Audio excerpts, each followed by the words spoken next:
Maisie and Thomas, how's it going? Very good, Great. thank Yeah, you. really good. Thank you.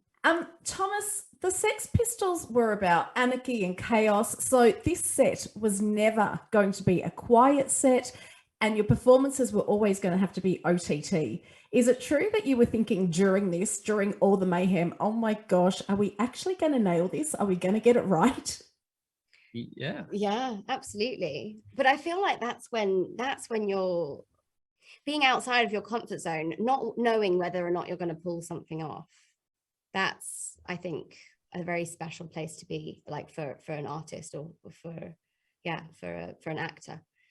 So then, Thomas, how does it feel when you actually get to see this? You all did, the cast got to see this on the big screen. Was there a massive sigh of relief? And what was the after party like?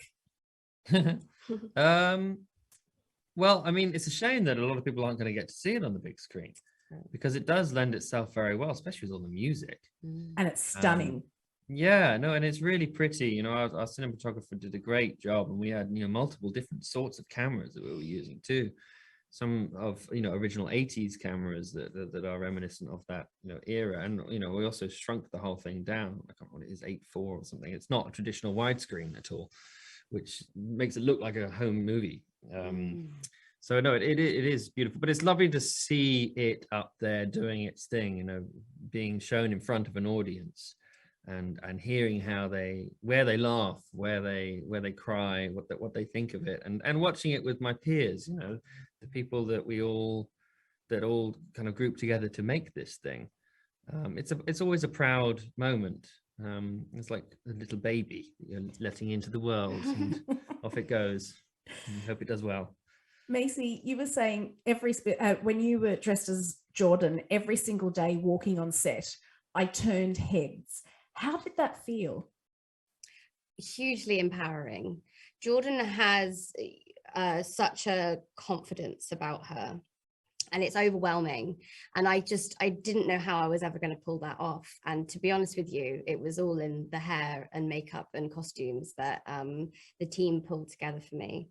And I felt hugely confident and secure within myself. And I think as an actor, that's like, you know, it's a rare position to be in. But for Jordan, it really worked.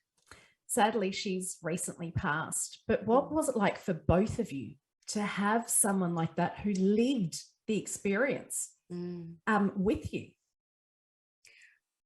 I think Jordan really, she had an incredible life and career after this time was done.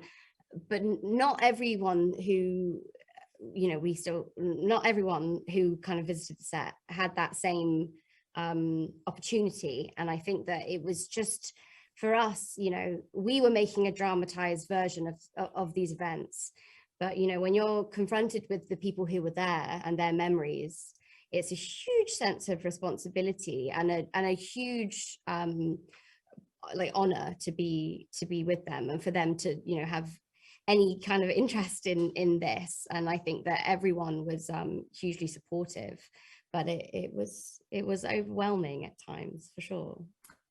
Thomas, I think one of the reasons why this series really works is because of the chemistry you all have together. Like, it just, I know you're acting, but it just feels so real.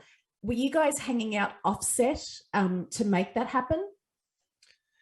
We shot this at the height of COVID, and so it was the first time that people could seen one another and got to hang out with one another, and so we felt very lucky to get to see other people.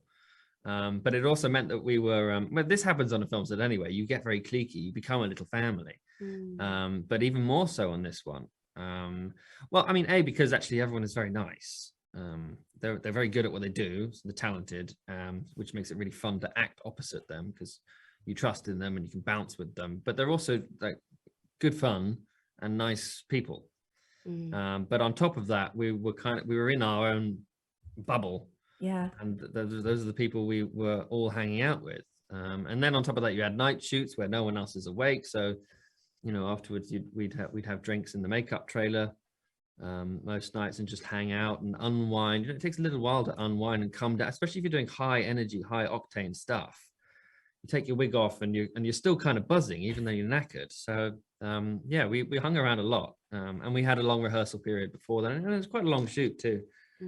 Yeah, because I was going to say, how do you, like, people who have everyday jobs go to work and it takes us a little while to unwind, but how do you unwind when the filming is so intense? What do you do to make sure you can just disconnect and be ready for tomorrow? Or does that take a while? Yeah, hot shower. Really, like, scalding hot. Scalding hot shower. Because I felt like every day when I came back, I'd been smoking fake cigarettes and drinking fake beer and dancing, and my feet hurt from my high heels. And I would walk back, and we would do sort of like a split day, so it would be midnight or something, and I felt like I was doing like the walk of shame or something, going back to my house, like all just residue of my makeup on my face. And so for me, it really just, I needed to like completely reset my body, and that, you know, was a hot shower and yeah, a dark room. This is all about being, especially the first episode, is all about being seen. You know, it was a generation of young people who felt they weren't being seen. For both of you, you've been seen by the public from such a very young age.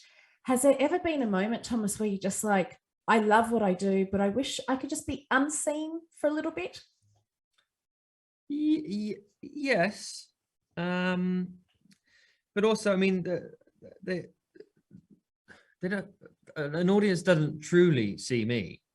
There's a lot that is personal to me that I don't put into my acting work, and so I reserve that for only my friends and family, my people who are close to me, and my day-to-day life is quite a quiet one, really. Yeah. Quite simple in a lot of ways.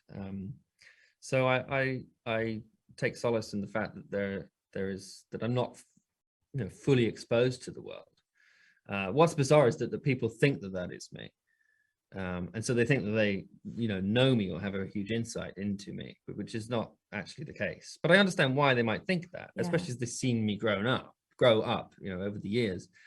And you know, as you know, there is, you know, a certain element of truth to that, but I don't feel I don't feel overexposed. I have felt that in the past, and just created mechanisms in order to deal with that, so that I can continue doing the thing that I do really love to do, whilst also, you know, protecting my soul, you know, my essence of who I am. Well, I'm glad you two are figuring that out, and what you continue to do is take risks in your career, and we see those risks and really appreciate them. Can't wait to see what you guys are doing next. Thank you. Thank you very much.